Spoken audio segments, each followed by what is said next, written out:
Glória a Deus. Abra sua Bíblia, livro de Marcos, Evangelho de Marcos, capítulo 13.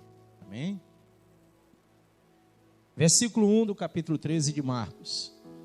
Ao sair Jesus do templo, disse-lhe um de seus discípulos: Mestre, que pedras, que construções?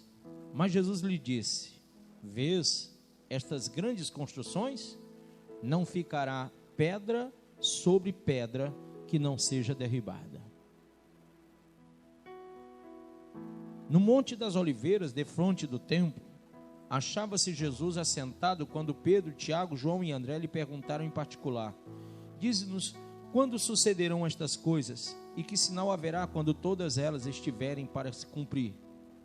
Então Jesus passou a dizer-lhe: Vede que ninguém vos engane. Muitos virão em meu nome dizendo: sou eu, e enganarão a muitos.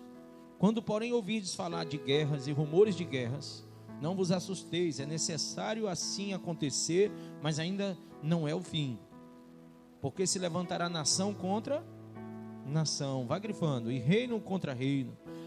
Haverá terremotos em vários lugares e também fomes. Estas coisas são o princípio das dores. Irmãos, tudo que nós temos visto, terremotos, nação contra nação, reino contra reino, fomes, estas são o princípio das dores.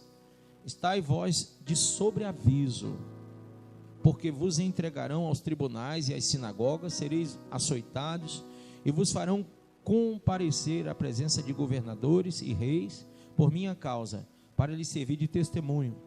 Mas é necessário que primeiro o evangelho seja pregado a todas as nações. Quando, pois, vos levarem e vos entregarem, não vos preocupeis com o que haveis de dizer, mas o que vos for concedido naquela hora, isso falai, porque não sois vós os que falais, mas o Espírito Santo. Um irmão entregará à morte outro irmão, e o pai ao filho. Filho haverá que se levantará contra os progenitores e os matarão. Sereis odiados de todos por causa do meu nome. Aqueles, porém, que, diga comigo, perseverar, até quando? Até quando? Até o fim, grife essa frase. Aqueles, pois, que perseverarem. Em outra tradução tem aquele, porém, que perseverar até o fim, esse será salvo.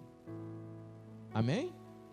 Põe a mão sobre a Bíblia e diga: Pai, fala ao meu coração, me ensina a tua palavra através do teu Espírito Santo, pois eu já quero estar sobre aviso a despeito deste momento tão importante que é a tua volta. Em nome de Jesus, diz amém. Pode sentar. Amém? Queridos, essa expressão até o fim, ela só é cabível. Eu acho que eu vou precisar de um microfone desses aí, porque ela está cortando aqui direto esse microfone. Só é cabível essa expressão àquele que exerce uma fé genuína em Deus. Porque, segundo o livro de Marcos, em um momento agradável, um momento de paz, um momento de alegria, de felicidade, quando a Bíblia nos adverte que nos últimos dias não seremos amados, mas odiados por todos. Quem entendeu isso? E aí diz que no meio de toda essa situação, que não é fácil, alguém acha que essa situação é fácil? Quem assistiu hoje TV viu a desgraça que está acontecendo pelo nosso país, não é verdade? Por quê? Porque pessoas estão morrendo de fome, de sede, desempregadas, para que poucos tenham bilhões e bilhões guardados em suas contas. É ou não é verdade? Irmãos, isso tudo que está acontecendo está aqui nesse livro. E a Bíblia diz que nós temos que estar sobre aviso, ou seja, avisados disso. Não podemos nos enganar quanto ao período da volta de Jesus. Ele seria um período calamitoso, um período de dificuldades, um período de desalentos, de dissabores, de desafetos. Não é um período em que as pessoas vivenciariam essa alegria e essa esperança tão apregoada através da fé. Não.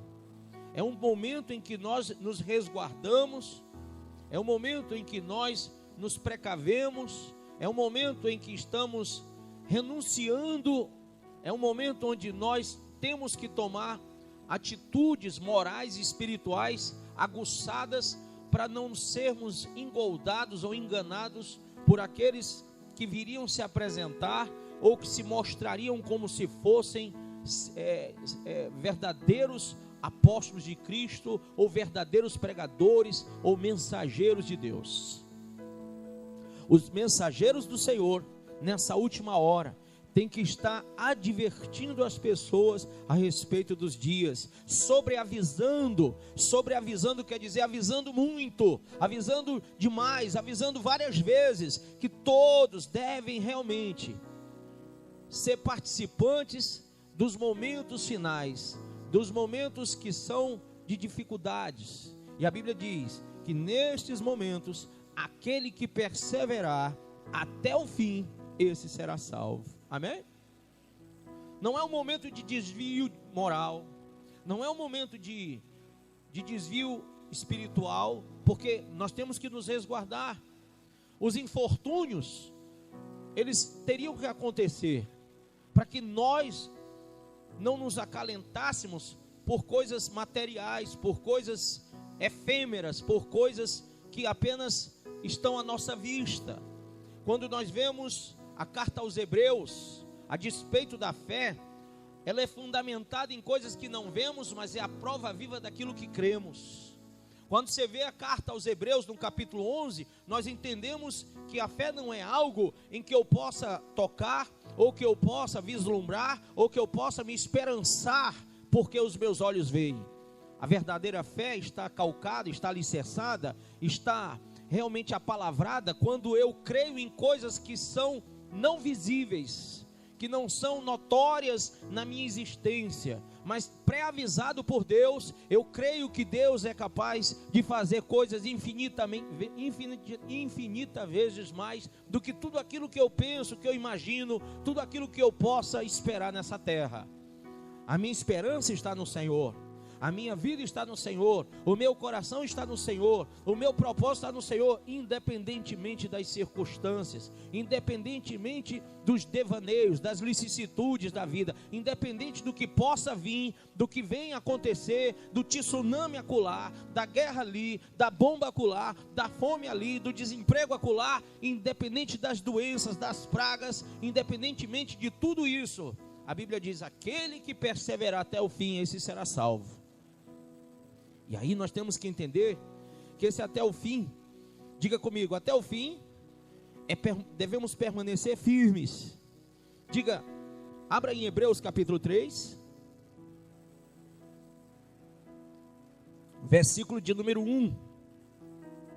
Sendo assim, santos irmãos, em outras palavras, irmãos que estão se separando do mundo, amém? Sendo assim, santos irmãos, participantes da convocação celestial. Quem crê que Deus te convocou essa noite, diz amém. Quem crê que está sendo convocado por Deus para a grande comissão de ir pelo mundo e pregar o evangelho a toda criatura. Quem crê que foi levantado por Deus para ser um baluarte, um atalaia de Deus, um arauto do Senhor nessas últimas horas, um exemplo vivo do evangelho, uma palavra viva, uma palavra vivida, uma palavra testemunhada. Quem crê que é você que tem esse chamado celestial, diga amém. Preste atenção no que eu vou dizer, para que você não seja evasivo na sua resposta, para que você não dê essa resposta apenas por uma questão de retórica, mas que você possa assumir as condições necessárias para que essa resposta ela tenha validade diante de Deus. Você acabou de dizer eu, mas preste bem atenção. Olha o que a Bíblia diz. Sendo assim, santos irmãos, pergunta para o irmão: tu está se separando como um santo de Deus? Agora vem a segunda palavra, participantes da convocação celestial. Quem está participando realmente da convocação? Primeiro, santidade, separação. Segundo, participar, ser partícipe do Senhor. Eu não posso simplesmente dizer eu, sem entender que eu quer dizer ser santo e ser participante do projeto de Deus. Amém ou não amém? Amém ou não amém, pessoal?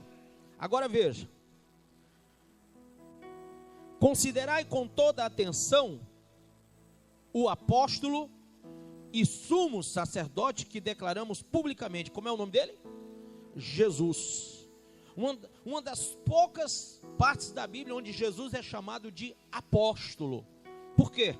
Porque aqui ele é enquadrado como mensageiro, o apoclion, o mensageiro de Deus, aquele que é o Cristo, o prometido, que traria a palavra de boas novas, a nova aliança, o que romperia todo o processo da velha e traria a nova aliança ao povo, amém?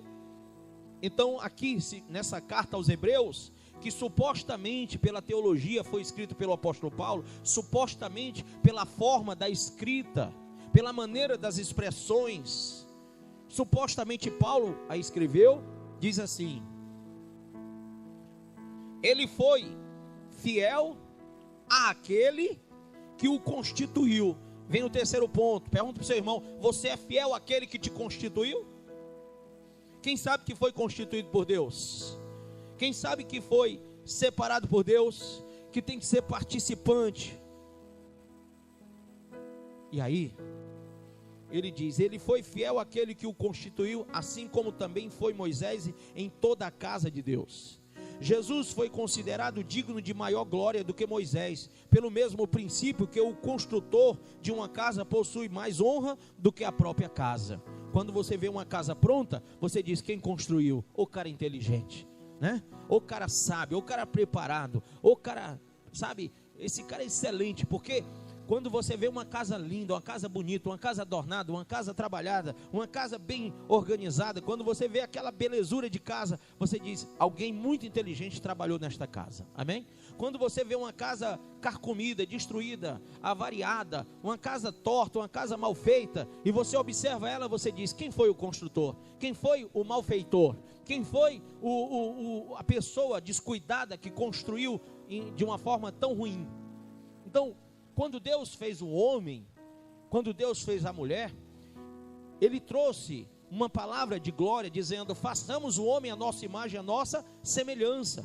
Ele construiu o homem à sua semelhança. Isso nos traz a ideia de que o construtor, o Deus Todo-Poderoso, Ele não fez algo que pudesse se envergonhar depois, amém ou não amém?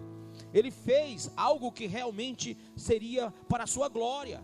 Assim como o templo, quando foi levantado por Salomão, quando levantou-se lá em 1 Crônicas 29, as ofertas para o templo, Davi levantando, e lá depois Salomão começa a construção daquele templo, e consagra o templo, e o fogo de Deus desce, e ele faz holocaustos ao Senhor. Aquele templo, chamado Templo de Salomão, foi feito para a glória do Deus vivo. E todos glorificaram a Deus, e todos magnificaram a majestade de Deus, porque aquela casa não foi feita para homens, mas para o Deus vivo. Hoje, nós temos que nos olhar como cristãos, temos que ter uma visão introspectiva, de certa forma até um pouco altruísta, para que eu possa me entender. Eu tenho que ter uma visão de mim mesmo, para que eu possa perceber se essa construção, se esse templo realmente tem glorificado o Senhor. Quem está entendendo o que eu estou falando? Porque Deus, quando me fez, quando fez você, fez para a glória, fez para ser elogiado, fez para que alguém dissesse: olha que coisa maravilhosa, essa irmã, esse irmão, esse pastor, esse obreiro, esse evangelista, olha que membro glorioso, olha que pessoa ungida, olha que pessoa separada, essa pessoa é santa. Olha como ele começa o texto: santos irmãos. Não está dizendo imundos irmãos, sujos irmãos, pecadores irmãos. Ele está dizendo santos irmãos, participantes do chamado celestial, porque Deus quer olhar para você e quer que as pessoas olhem também para o seu cristianismo e diga que Deus seja glorificado pela vida do Ronald, pela vida do Jurandir, pela vida de Jonas, pela vida de cada um que está aqui, que Deus seja glorificado, porque esta construção, essa edificação que é a sua vida, é motivo de alegria, de glória e de honra para o Deus vivo. Porém, na visão introspectiva, até altruísta, como eu disse, será que você é capaz de identificar se Deus pode ser glorificado em você? Até o fim, devemos permanecer firmes. E segundo a carta aos Hebreus, a Bíblia diz: porquanto, verso 4, toda a casa é construída por alguém, no entanto Deus é o supremo construtor de tudo. Moisés foi leal como servo em toda a casa de Deus, dando testemunho do que haveria de ser revelado no futuro. Cristo, no entanto, é fiel como filho sobre a casa de Deus, e essa casa, precisamente, somos quem? Nós, diga, sou eu.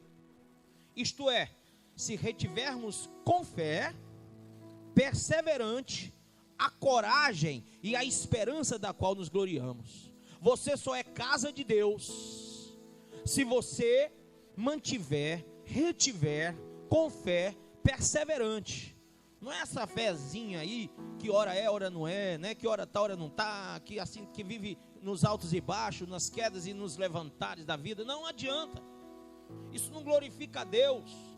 Diga para você agora mesmo, levante sua mão e diga: eu não tenho direito. Diga mais uma vez: eu não tenho direito de viver em altos e baixos. Diga assim: não é meu direito ser mau marido, ser má esposa, ser mau crente, ser má ovelha, ser mau pastor, ser mau obreiro.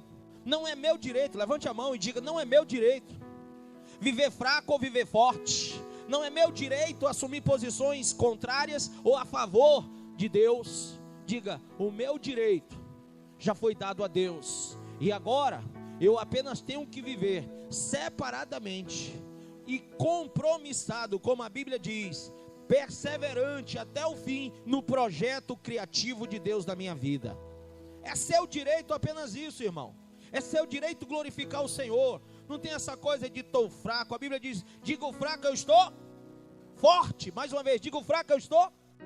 Mais uma vez, diga o fraco, eu estou. E por que isso? Porque toda força e toda fortaleza, disse o salmista, vem do Senhor que fez o céu e a terra. Pastor, eu não posso passar por aflição, dificuldade, eu não posso ter tristeza, angústia. A Bíblia diz: na minha angústia eu olharei para o Senhor. O salmista disse: olha, no momento da angústia tu és a minha força, a minha fortaleza, o meu socorro.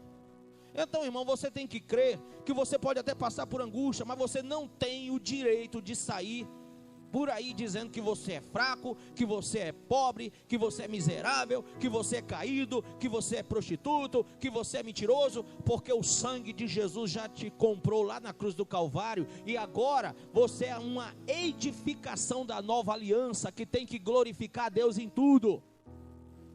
Pastor, lá em casa está faltando carne hoje, comemos ovo. A Bíblia diz: em tudo dai, em tudo dai, em tudo dai. Paguei a água, não paguei a luz. Em tudo dai, em tudo dai. Eu comprei uma roupa, mas era só era para comprar a calça e a camisa. Só deu a camisa, não deu a calça. Em tudo dai. Fiz o mercantil, mas só deu para pagar metade. Em tudo dai. Comprei um perfume, mas tive que rachar com a irmã que pagou junto comigo. Em tudo dai. Por quê? Porque Deus seja glorificado nessa construção. Deixe de murmurar, querido. Deus te levantou, Deus te chamou, você foi separado para ser construção viva de Deus. E aí no versículo 6, eu quero que você diga: nós temos que manter essa ousadia, essa coragem, essa esperança, que é a qual glorifica ao Senhor. Senhor, se não houver essa esperança, se não retivermos essa fé perseverante, se não retivermos essa coragem, Deus não vai ser glorificado em nós. Se a gente ficar abandonando a presença de Deus quando temos problemas, recaindo e levantando e tendo essas, sabe, essas atitudes carnais que só destrói o nosso relacionamento com Deus, não seremos motivo para a glória. Como você é conhecido pelas pessoas? Como é conhecido o evangelho que você vive pelas pessoas? Como que o seu marido olha para você? Como a sua esposa olha para você? Como os seus filhos estão admitindo a sua vida como pai, como mãe? Quando eles veem, como a sua mãe vê você? Será que as pessoas olham para você e veem uma edificação viva de Deus? Será que elas glorificam a Deus pela tua vida, pelo teu testemunho de vida, pela tua forma de agir, de pensar e de falar, pelas tuas reações? As pessoas podem olhar e dizer: este é o templo do Espírito, é a morada do Espírito Santo, edificada para a glória do Deus Pai. Será que as pessoas têm essa visão de você, irmão? Será que elas podem esperar isso de você? Do evangelho que você se propõe a viver? Não, pastor, é porque o senhor sabe, Deus tem que entender os meus problemas, Deus tem que entender as minhas dificuldades. Deus não vê todas as coisas, então Ele está vendo que eu tenho passado por isso, por aquilo outro. Ô filho, em tudo dai graças. Você não foi crucificado lá no madeiro, foi Ele que pagou por você. E você ainda não deu graças por isso. Você não teve o seu corpo dilacerado por um chicote de 7 pontas, mas Ele teve. Você não sabe qual é essa dor, mas Ele fez isso por você, e você ainda não deu graças por isso. Todas as tentações que nos sobrevêm, Ele sofreu, mas não caiu, porque Ele é santo de Deus. Ele é santo, santo, santo. Ele é o supremo, o sumo sacerdote. Ele é a expressão viva da santidade. E você ainda não deu graças que Ele nunca caiu. Sabe, irmão, a Bíblia diz que Ele se humilhou em forma de homem, e você não deu graças por isso. Pense, se você não começar a dar graças a Deus por muitas coisas, você não vai conseguir ir até o fim. Sabe, irmão, aquela pessoa que está caminhando e sempre pensando: eu ainda tenho que dar mais um passo, eu tenho que dar mais outro, eu não aguento mais, tem que dar mais outro. Irmão, se você olhar para frente e você achar que o caminho é longo, peça a Deus que Ele encurte, e amanhã você morre. Peça a Deus. Mas eu creio que aqui não tem ninguém querendo morrer. Tem, pessoal? Alguém quer morrer? Não? Então olhe para frente com coragem, porque se a jornada é longa, você tem que dar graças por tudo. Pare de reclamar, porque se você está andando é porque está vivo. Se você está falando é porque está vivo. Se você está comendo é porque está vivo. E se você está com fome é porque está vivo. O morto não tem fome. Você tem que dar graças por isso, porque você está aí agora. Amém? Hebreus 3, verso 14 diz assim, leia comigo: porque passamos a ser participantes de Cristo. Você é ou não é? Desde que, na realidade, não na ficção, não no negócio de eu acho, não no negócio de eu creio, mas na realidade, nos apeguemos até o fim a fé que nele depositamos desde o início. Amém ou não amém? Na realidade, você tem que se apegar até o fim à fé que você declarou a Ele no início, quando você disse: eu te recebo, Jesus, eu te entrego, Jesus, eu sou teu, Jesus. Até o fim você vai ter que perseverar nessa fé. E é por isso, diz lá no verso 15: por esta razão é que se afirma hoje, se ouvirdes a sua voz, não endureçais o vosso coração, como ocorreu na rebelião. Como ocorreu aonde? Na rebelião. Diga assim: muita gente. Diga muita gente. Muita gente. Mais uma vez, muita gente já se rebelou contra o Senhor. Sim ou não? Muita gente. Muita gente se rebelou contra Deus. Muita gente prevaricou. Muita gente não quis ouvir a voz do Senhor. Mas se hoje você está ouvindo a voz de Deus, persevere até o fim. Não seja rebelde. Não volte atrás. Não retroceda. Amém? Porque até o fim é até o fim. Abra aí em Hebreus 6. Eu creio que você é perseverante. Por isso, veja, sendo assim, considerando conhecidos os ensinos básicos a respeito de Cristo, você considera que você conhece? Pelo menos o ensino básico de Jesus Cristo? Prossigamos rumo a quê, pessoal? A meninice, sim ou não? Hein, pessoal? Vamos lá, pessoal. Prossigamos rumo a quê? Não ouvi. Maturidade. Perfeição. Na minha tradução aqui, maturidade. Na linguagem fiel, os originais tem prossigamos para a maturidade. Na sua tem perfeição. Uma pessoa, quando vai amadurecendo, ela vai se aperfeiçoando, é ou não é? Um evangelho maduro é um evangelho que não tem cai-cai, que não tem o cai levanta, que não tem essa obstinação, essa rebeldia, essa frieza, essa intemperância. Um evangelho maduro, ele edifica, não destrói. Um evangelho maduro, ele traz luz, ele empolga, ele aferventa o relacionamento. O evangelho maduro, ele envolve as pessoas. O evangelho maduro, ele aglutina, ele consagra. O evangelho maduro, ele separa do mundo. O evangelho maduro entende, compreende, vive a realidade e não uma suposição subjetiva do que seja, sabe, uma religiosidade. O evangelho maduro edifica. O evangelho maduro, ele traz substancialmente consequências boas. O evangelho maduro, ele não olha para as realidades da vida, mas ele crê na subjetividade da fé como realização. Um evangelho maduro não está baseado em coisas que vemos, mas que cremos. O evangelho maduro não espera o melhor de mim ou de você, mas o melhor de Deus. Ele se concretiza, ele se realiza em alegrar o Senhor. O evangelho maduro é para a glória de Deus e não para a glória do homem.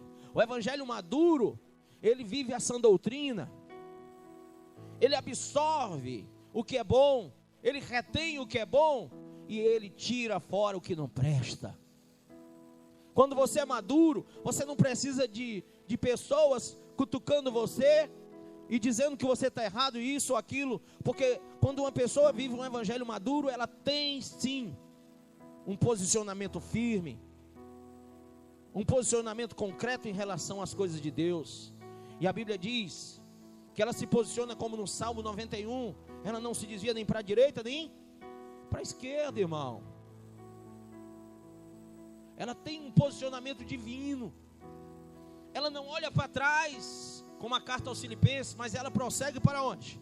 Para o alvo. Evangelho maduro me faz ir à frente. Evangelho maduro não me faz pensar nas circunstâncias. Você imagina os apóstolos, imagine os discípulos, imagine os profetas que passaram antes de nós, imagine os mártires da igreja que passaram antes de nós, se eles fossem sopesar as situações calamitosas, de prisões, de açoites e de mortes tremendas que todos passaram. A igreja primitiva, quando era jogada e esquartejada no meio de muitos, quando era devorada por leões. Imagine você, pais vendo seus filhos sendo trucidados às suas vistas. Imagine você, o marido vendo a esposa sendo estuprada por soldados. Imagine você, todas essas desolações acontecendo. Imagine que o evangelho maduro daquela igreja, o evangelho maduro daquele povo, da igreja medieval, da igreja primitiva, é tão diferente desse evangelho imaturo, inconsequente, um evangelho diluído, um evangelho misturado da igreja contemporânea. Porque hoje não somos capazes de suportar as dificuldades, as afrontas, não temos boas reações, não assumimos uma postura, não temos compromisso, não edificamos, apenas muitas vezes destruímos a nós mesmos e a outros que estão do nosso lado. E aí, irmão, como perseverar até o fim? Diga para o seu irmão: como eu vou perseverar até o fim, Se você não for maduro para me edificar, se você não for igreja madura para me abençoar, se você não for uma pessoa amadurecida espiritualmente para me trazer o melhor de Deus, pega na mão do seu irmão do lado e diga: eu preciso que você seja maduro nessa hora. Diga para o seu irmão: quantas vezes lá em casa eu precisei que você fosse maduro. Quantas vezes eu esperei uma palavra na igreja, que você viesse até mim, me edificar.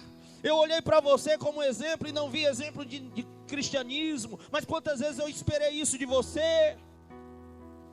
Quantas vezes eu esperei reações espirituais e vi só carnais?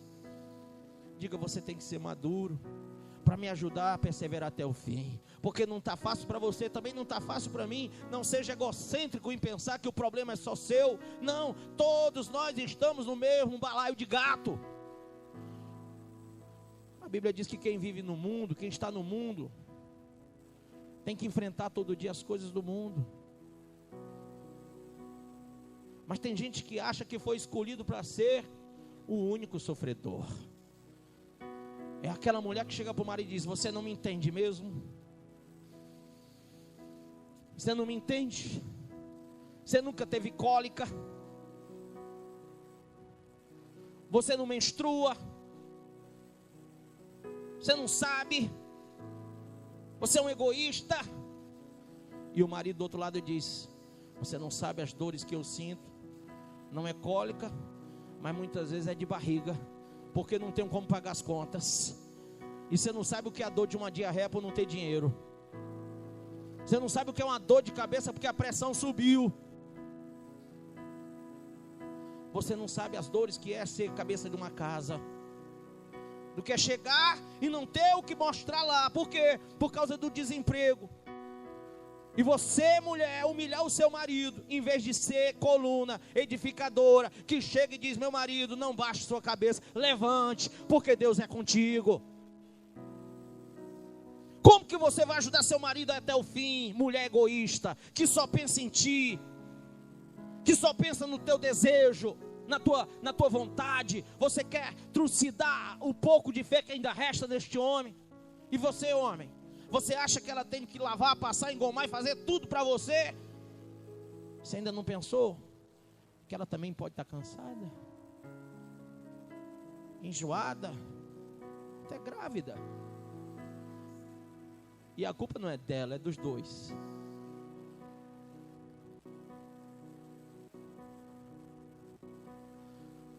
De uma forma ou de outra, eu pergunto: quem aqui pode edificar o seu irmão?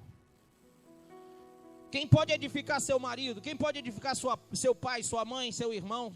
Quem pode edificar a sua igreja? Quem pode edificar seu pastor? Sim, porque muitas vezes eu quero ver alguém me edificando.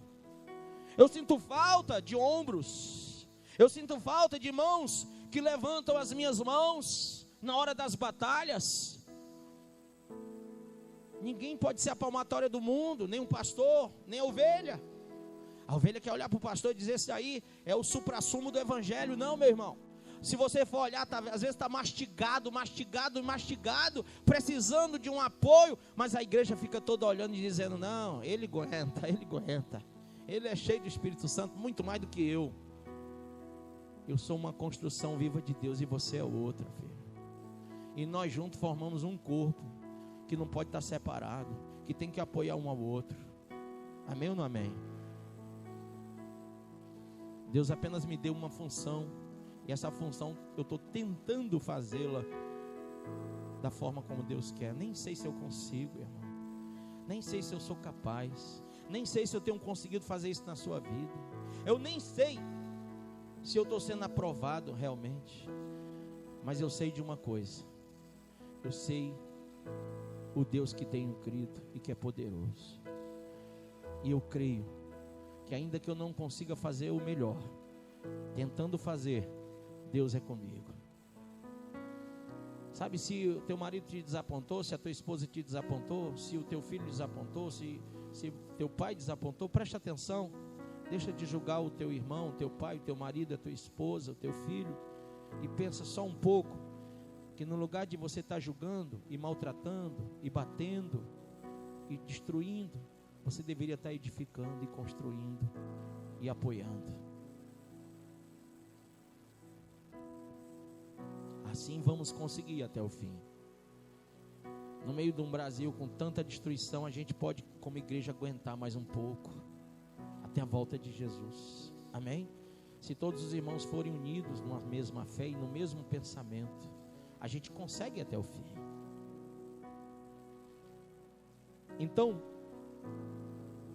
aí em Hebreus capítulo 6, versículo 1 diz: sendo assim, considerando conhecidos os ensinos básicos a respeito de Cristo, prossigamos rumo ao quê? Maturidade, diga. Sem lançar novamente o fundamento do arrependimento de atitudes inúteis. Ou seja, não adianta ficar nesse cai, levanta, cai, levanta, cai, levanta, cai. Não, eu caio, mas Deus me perdoa. Senhor Jesus me perdoa. Mas seja de graça. Está rezando de novo? Até quando você vai ficar nesse negócio? Quem está entendendo o que eu estou falando? Porque tem crente que já se acostumou. Eu até digo que nem é crente, é cretino, porque isso é cretinice. Eu pequei ontem, vou pedir perdão, ele perdoa porque ele é legal.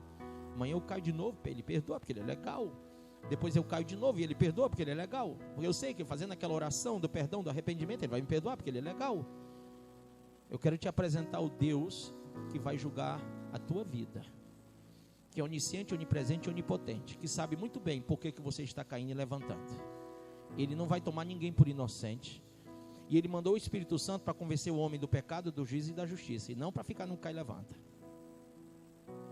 E não vai ter um justo, nenhum sequer, porque a Bíblia diz que não há nenhum, e que todos precisam da manifestação da glória de Deus. Por isso, irmão, para de rezar. Pastor, eu não rezo, eu só oro. Não, isso é reza. Toda vã repetição é uma reza. Tem crente que reza tanto pedindo perdão, e é toda hora, perdão Senhor, perdão Senhor, perdão Senhor, perdão Senhor, perdão Senhor, perdão. Isso é reza. Sabe por que é reza? Porque você está sempre repetindo a mesma frase e pedindo perdão pelas mesmas coisas que você acabara de cometer há poucos tempos. Você acha que ele vai passar a mão e que ele vai perdoar tudo, toda hora e todo instante, porque ele tem que entender isso. Isso é reza. Tu deixou de rezar Ave Maria para rezar Ave Perdão.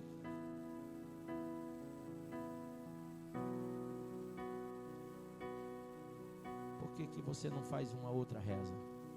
Já que você gosta de rezar, por que você não começa a rezar a reza da perfeição, da maturidade? Por que você não começa a falar com Deus como um homem, como uma mulher maduro, que não tem do que se envergonhar, como a Bíblia fala, que manuseia bem a palavra da verdade, que tem o capacete da salvação, a espada do Espírito, a couraça da justiça, as botas do Evangelho da paz, que é revestido de Cristo, como está em Gálatas 3, 26 a 29, revestido do novo que é Cristo e herdeiro conforme a promessa feita a Abraão. Por que você não trabalha com Deus de uma forma tão madura, que Ele possa olhar para você e dizer: esse é meu filho amado em quem me comprazo? Quando Ele sentir prazer na sua vida, Ele vai chamar você para uma visão tão ministerial, tão forte, tão gloriosa, que você vai tomar sua cruz e seguir, que você vai até o fim com Ele, que você não vai olhar para nada. Você vai no Getsemane, você vai lá no Gólgota, e mesmo no Getsemane, chorando e suando sangue, você vai dizer: seja feita a tua vontade, mesmo sendo espremido no monte do azeite, no monte onde as oliveiras eram espremidas para que todo o azeite saísse, aquele Getsemane. Mesmo que você tenha que ir até o Gólgota, até a cruz, até a morte, você vai até o fim com Jesus. E aí no texto diz, liga: rumo à maturidade, sem lançar novamente o fundamento do arrependimento de atitudes inúteis e que conduzem à morte da fé em Deus. Conduzem à morte. Então tem gente que morreu na fé porque fica repetindo o mesmo pecado, fica repetindo a mesma atitude inútil. E Deus não entra em conivência com isso, nem o Espírito Santo. Da instrução acerca de batismos, da imposição de mãos, da ressurreição dos mortos e do juízo eterno, sigamos, pois, avante, e se Deus o permitir, faremos isso. É meu não?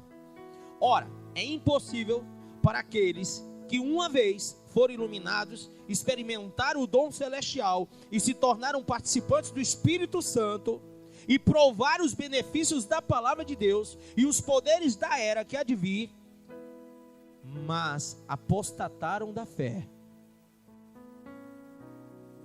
Sim, é impossível que tais pessoas sejam reconduzidas, quem está entendendo isso? Ao arrependimento.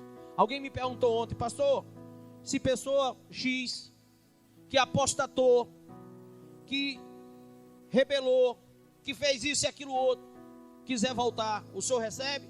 Eu recebo, mas eu acho impossível que essa pessoa chegue ao arrependimento. Eu acho.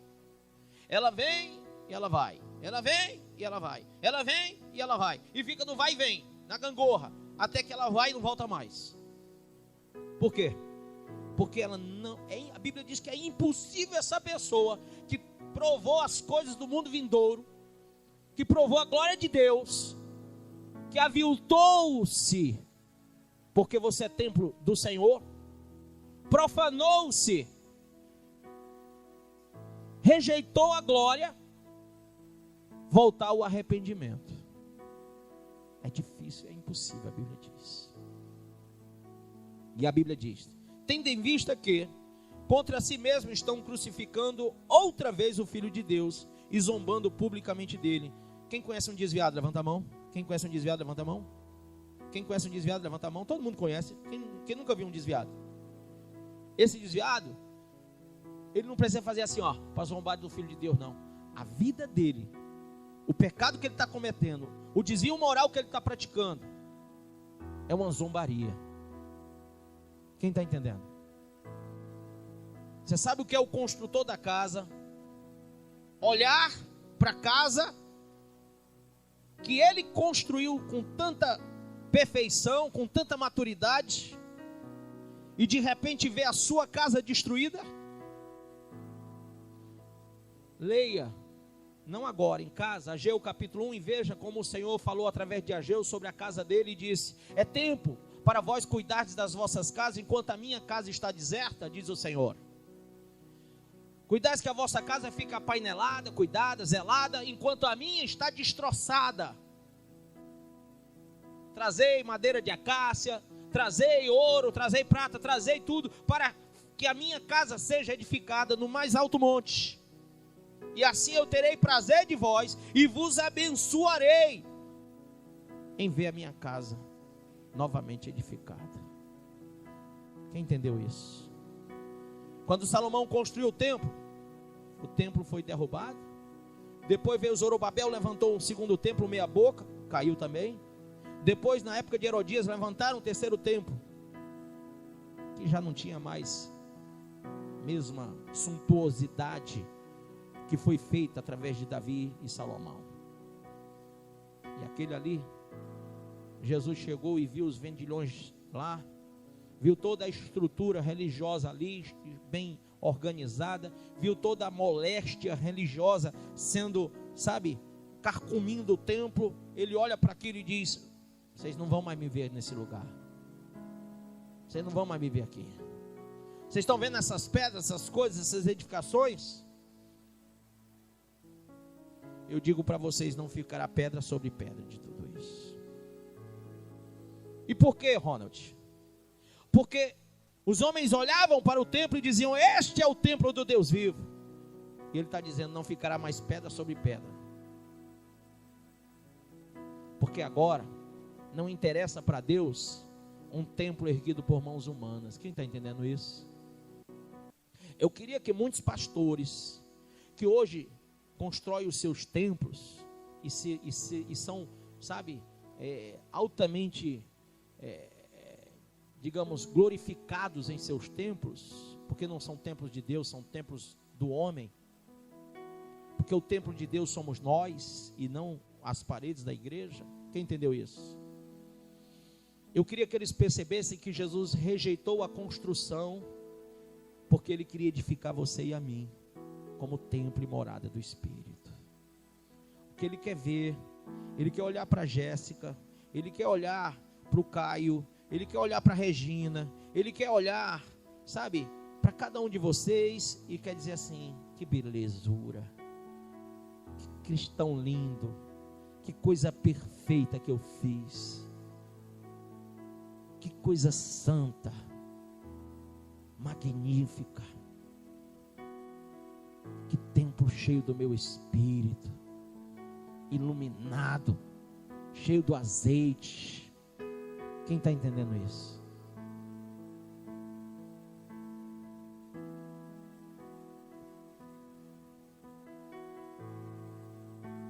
Porquanto a terra que absorve a chuva, que cai de tempo em tempo, e dá colheita proveitosa àqueles que a cultivam, recebe a bênção de Deus. Todavia, a terra que produz espinhos e ervas daninhas é inútil, e logo será amaldiçoada. Então tem dois tipos de terra: que produz espinhos e ervas daninhas, é inútil. E a terra que absorve a chuva, que cai de tempo em tempo, e dá colheita proveitosa, aqueles que a cultivam recebem a bênção de Deus. Qual terra você quer ser? Essa terra que absorve a chuva e que é proveitosa a colheita? Ou essa terra que dá ervas daninhas e é inútil? A Bíblia diz: e logo será amaldiçoada, sem fim, seu fim é ser lançada ao fogo.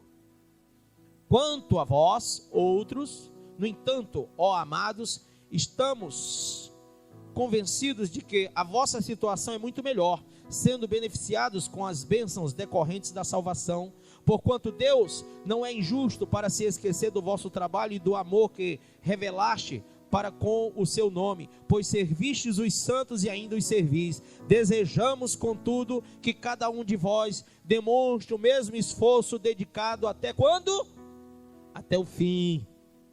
O mesmo esforço cada um de vós tenha até o fim. Amém? A mesma dedicação até o fim, para que tenhais a plena certeza da esperança, de maneira que não vos torneis negligentes, mas imiteis aqueles que por intermédio da fé e da longanimidade recebem a herança prometida. Amém ou não amém? Irmãos,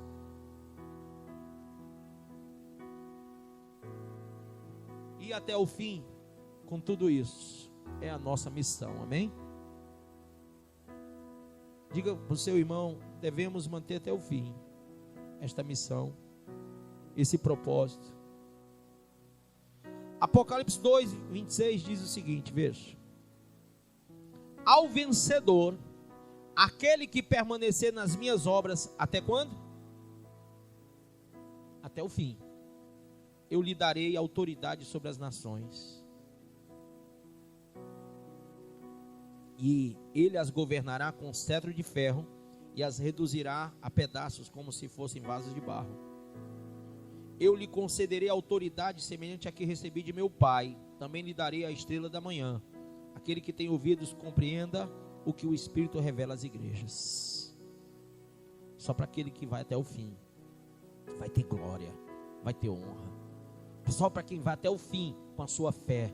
Só para quem é fiel até o fim, amém? Em tudo, no dízimo, na oferta, no propósito de santidade, no propósito de ganhar almas, de edificar um ao outro, de ser exemplo. Filipenses 1, Filipenses capítulo 1, versículo 5 diz: em razão da vossa cooperação, diz o apóstolo, na causa do Evangelho, desde o primeiro dia até agora, e estou plenamente convicto de que aquele que iniciou a boa obra em vós, há de concluí-la até o dia de quem? De Cristo, até a volta de Jesus, amém?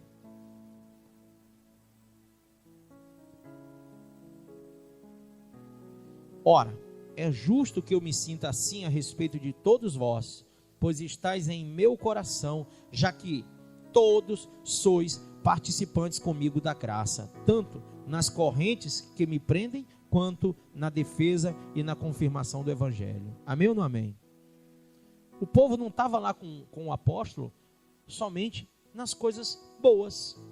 Eu vou para a igreja para buscar minha bênção. Nos momentos ruins e nos momentos bons, eles estavam lá, vivendo a graça de Deus. Notoriamente, servos do Senhor, mediante qualquer circunstância, edificados como casas vivas, plenamente convictos de sua salvação e realmente compromissados com Deus até o fim. Amém?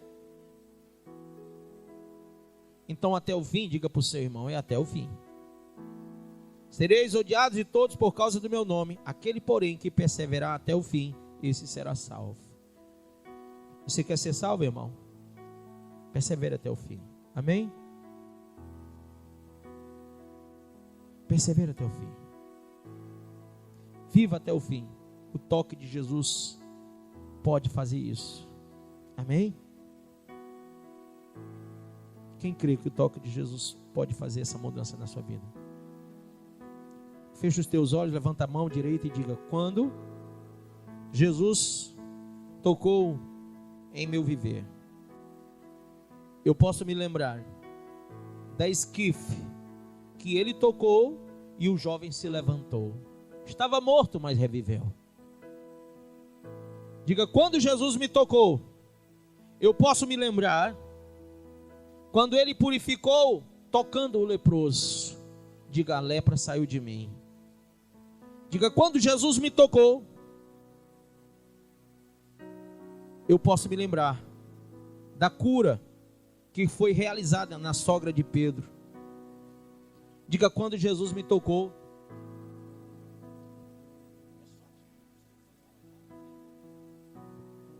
quando Jesus me tocou, quando Jesus me tocou, quando Jesus me tocou, eu vi como o cego, lá em Mateus 9, enxergou, eu também passei a enxergar.